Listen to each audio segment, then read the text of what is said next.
আমি কি আন্দোলন করতে পারি? আমি কি আন্দোলনকারী? আমি কি কোনো ভাঙচুর করেছি? আমি কি কোনো কারো গায়ে হাত তুলেছি? আমি একটা মেয়ে মানুষ হয়ে যদি এই হেনস্থার শিকার হই, আজকে এই হেনস্থার শিকার হয়ে যদি আমি আমার মাকে দুনিয়ার থেকে হারাই, এই হেনস্থার শিকার হয়ে যদি আমি আমার সন্তানকে দুনিয়ার থেকে হারাই, এই হেনস্থার শিকার হয়ে যদি আমি আমার বাবা মাকে দুনিয়ার থেকে হারাই, তাহলে আমার বেঁচে থেকে লাভ কি? আমার তো বেঁচে থেকে কোনো লাভ নাই। তাহলে কোম্পানির মালিক আমাকে মেরে ফেলার হুমকি দেখ, আমারে মাইরা ফেলা, আমারে দুনিয়াতে রেখে তো কোনো লাভ নাই। আমাকে হেনস্থা করে আমাকে তো দুনিয়াতে রেখে কোনো লাভ নাই, আমাকে মেরে ফেলা। কারণ পেটে লাথি দিয়ে মারা থেকে একবারে মাইরা ফেলানি অনেক ভালো আমি মনে করি। পেটে যদি লাথি দিয়ে মারার কথা মারা লাগে তাহলে একবারে মেরে ফেলা অনেক ভালো। কারণ একজন মানুষের সংসারে নর্মালি যদি এক মাসে খরচ হয় তার 15,000 টাকা খরচ হয়। আমার সংসার বিগত 8 মাস কোনো কাজকর্ম নেই। আমার ভাই বেদারে বোন আছে, কোনো কাজকর্ম নেই। আমার ভাই বড় ভাই যেটা আমার সেটা প্রতিবন্ধী। আমার ছোট ছোট ভাই বোন অন্য কাজের উপযুক্ত হয় নাই, তাদের কোনো কলকারখানায় কোনো জায়গায় কাজে নেয় না, তাদের বয়স হয় নাই। প্রাপ্ত বয়স্ক হিসাবে আমি আমার সংসারে ছিলাম।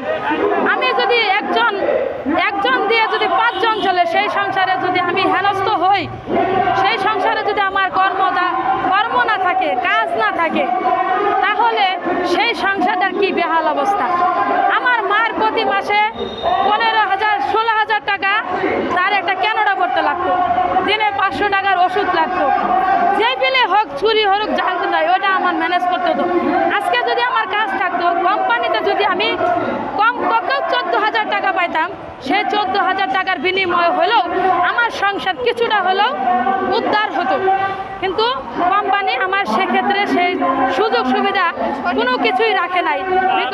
বললেন যে আপনারা গার্মেন্টস কর্মীরা নির্যাতনের শিকার, তো এই বিষয়ে কি আপনারা কোনো পদক্ষেপ নিয়েছিলেন, আইনি ব্যবস্থা? হ্যাঁ, যখন শুনেছিলাম যে আমাদের মেয়েরা এই ধরনের নির্যাতনের শিকার, এই প্রতিবাদ যখন আমরা করেছি, তখনই ওনারা আমাদের উপরে খারাপ আচরণ শুরু করে দিয়েছে।